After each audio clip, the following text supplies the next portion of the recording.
అయితే ఈరోజు ఆదివారము. ఈ ఆదివారం రోజు మనతో దేవుడు మాట్లాడాలనుకుంటున్న మాటలు మనము విందాము. హల్లెలూయా. అయితే ఏంటో మాటలు చూద్దామండి.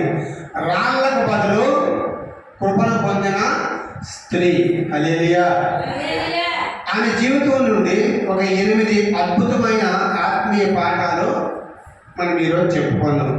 అవి ఏవేంటంటే ఆ 8 కూడా ముందర చెప్పుకుందాం, తర్వాత వివరించుకుందాం. హల్లెలూయా. మొదటిగా ఆధార వాక్యం చూసుకున్నట్లయితే యోహాను సువార్త 8వ అధ్యాయం 1 నుంచి 11 వరకు మనం చెప్పుకుందాం. హల్లెలూయా. అయితే అది ఏంటనేది ఇప్పుడు చెప్పుకుందాం మనం. 1వది, యేసు పాపిని త్రోసివేయకుండా రక్షించడానికి వచ్చాడు. ఆమేన్. హల్లెలూయా. 1వది ఏంటంటే యేసుక్రీస్తు ప్రభువుల వారు పాపిని త్రోసివేయకుండా రక్షించడానికి వచ్చాడు. 2వది, మనము ఇతరులను తీర్పు తీర్చే ముందు మన జీవితాన్ని పరిశీలించుకోవాలి. హల్లెలూయా. 3వది, దేవుని కృప మనలను మార్పు వైపు నడిపిస్తుంది. హల్లెలూయా. 4వది, దేవుడు ప్రతి మనిషికి పశ్చాత్తాపానికి అవకాశం ఇస్తాడు. హల్లెలూయా. 5వది, యేసు సత్యాన్ని కూడా కృపను కూడా బోధిస్తాడు. హల్లెలూయా. 6వది, దేవుని వాక్యం మనము హృదయాన్ని ఒప్పిస్తుంది. హల్లెలూయా. 7వది, యేసు వ్యక్తిని కాదు పాపాన్ని ద్వేషిస్తాడు. దేన్ని ద్వేషిస్తాడు? యేసుక్రీస్తు ప్రభువుల వారు పాపం చేస్తున్న వ్యక్తిని ద్వేషించడు, అతనిలో ఉన్న పాపాన్ని ద్వేషిస్తాడు. 8వది, యేసుని కలిసిన జీవితం కొత్త ఆరంభాన్ని పొందుతుంది. ఆమేన్. హల్లెలూయా. 2 చేతుల పైకి హల్లెలూయా చెప్తామా? హల్లెలూయా. ఇప్పుడు మనం వాక్య భాగంలోకి వెళ్దాం. ఆధార వాక్యం చెప్పుకుందామా? యోహాను సువార్త 8వ అధ్యాయం 1 నుంచి 11 వరకు చెప్తారా? యేసు ఒలీవ కొండకు వెళ్ళెను. తెల్లవారుగానే యేసు తిరిగి దేవాలయంలోనికి రాగా ప్రజలందరూ ఆయన యొద్దకు వచ్చిరి గనుక ఆయన కూర్చుండి వారికి బోధించుచుండెను. శాస్త్రులను పరిసయ్యులను వ్యభిచారమందు పక్కన ఉన్న ఒక స్త్రీ తోడుకొని వచ్చి ఆమెను మధ్య నిలబెట్టెను. బోధకుడు, ఈ స్త్రీ వ్యభిచారము చేయుచుండగా పట్టబడెను. అంటి వారిని రాళ్ళు రువ్వి చంపవలనని ధర్మశాస్త్రములు మోషే మనకు ఆజ్ఞాపించెను కదా. ఆయనను నీకేమి చెప్పుచున్నానని ఆయన అడిగిరి. ఆయన మీద నేరం మోపవలనని ఆయనను శోధించుచు ఇలాగున అడిగిరి. అయితే యేసు వంగి నేల మీద వ్రేళ్లతో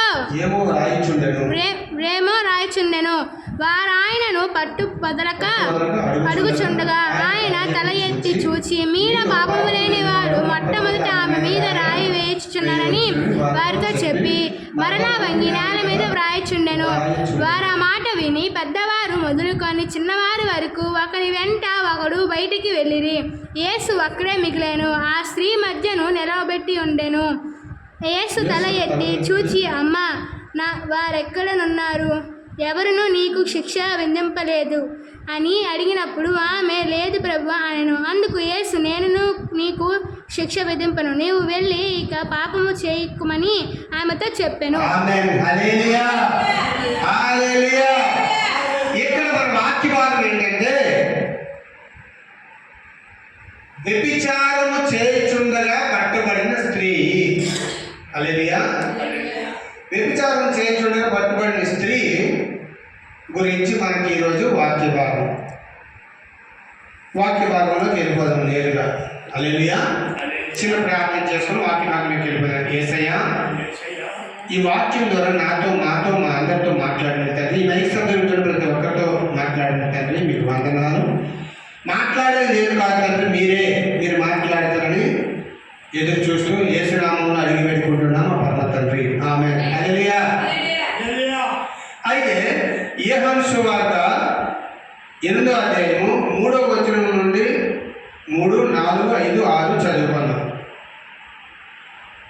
శాస్త్రుల్లో పరిశీలనలో వ్యభిచారమందు పట్టబడిన ఒక స్త్రీని తోడుకొని వచ్చి ఆమెను మధ్య నిలబెట్టి, బోధకుడా, ఈ స్త్రీ వ్యభిచారము చేయుచుండగా పట్టబడెను, అట్టి వారిని రాళ్ళు రువ్వి చంపవలెనని ధర్మశాస్త్రంలో మోసే మనకు ఆజ్ఞాపించును కదా.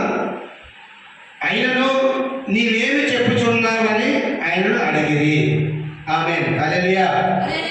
ఆయన మీద నేరం మోపవలెనని ఆయన్ను శోధించుచు ఇలాగ అడిగిరి. అయితే యేసు వంగి నేల మీద వ్రేళ్ళతో ఏమో వ్రాయిచుండెను. హల్లెలూయా. ఇక్కడ ఏం జరుగుతుందంటే పరిసయ్యులు, శాస్త్రులు వీళ్ళందరూ కూడాను ఒక లేడీ, ఒక ఆడావిడ వ్యభిచారం చేస్తుండగా దొరికిపోయింది ఆ ఊరు జనాలకి. అయితే ఆమెకి ఆ వృత్తి మీదే తినడానికి తిండి, కట్టుకోవడానికి బట్ట, లేకపోతే ఆమెకేమీ లేదు. అయితే ఆమె ఆ రోజు వ్యభిచారం చేయించుండగా దొరికిపోయింది. దొరికిపోతే ఊరు జనమందరూ, చిన్నలేమి పెద్దలేమి, నడి వయసు వారేమి, పిల్లలేమి, యవ్వనస్తులేమి, ముసలివారేమి అందరూ పట్టుకున్నారు. ఆమె పట్టుకొని అక్కడ కొట్టి చంపివచ్చు. మోసే ధర్మశాస్త్రం ప్రకారం వ్యభిచారం చేసిన వారిని రాళ్ళతో కొట్టి చంపేయాలని ధర్మశాస్త్రం ప్రకారం రాసి పెట్టుంది. ఈ ధర్మశాస్త్రం రాసింది కూడా ఎవరు? యేసుక్రీస్తు ప్రభువు వారు. ఎప్పుడు? 40 రాత్రులు 40 పగలు యేసుక్రీస్తు ప్రభువు వారి కాడ మోసే ఉన్నాడే ఉపవాసంతో, అప్పుడు ఆ ధర్మశాస్త్రంలో రాయబడినది. హల్లెలూయా. యేసుక్రీస్తు ప్రభువు రాసినవి వీళ్ళేమనుకుంటున్నారు? మోసే రాసిన ధర్మశాస్త్ర ప్రకారం అనుకుంటున్నారు. అయితే అందరూ వ్యభిచారము చేయవద్దని రాసి ఉంది. 10 ఆజ్ఞల్లో ఒకటి ఏంటంటే వ్యభిచారం చేయకూడదు. అయితే దానికి మోసే ఏం చెప్పాడంటే వ్యభిచారం చేసిన స్త్రీకి రాళ్ళతో కొట్టి అక్కడికక్కడే చంపేయాలి.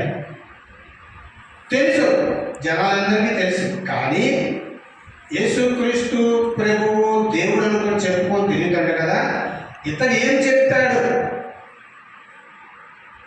మోసే దేవుడు అనుకుంటారు వాళ్ళందరూ, కానీ మోసే ఒక మనిషి. హల్లెలూయా. మోసే చెప్పిన మాటకి ఇదేం చెప్తాడో చూద్దాం అనుకుని తీసుకొని వచ్చి చుట్టూ గుంపు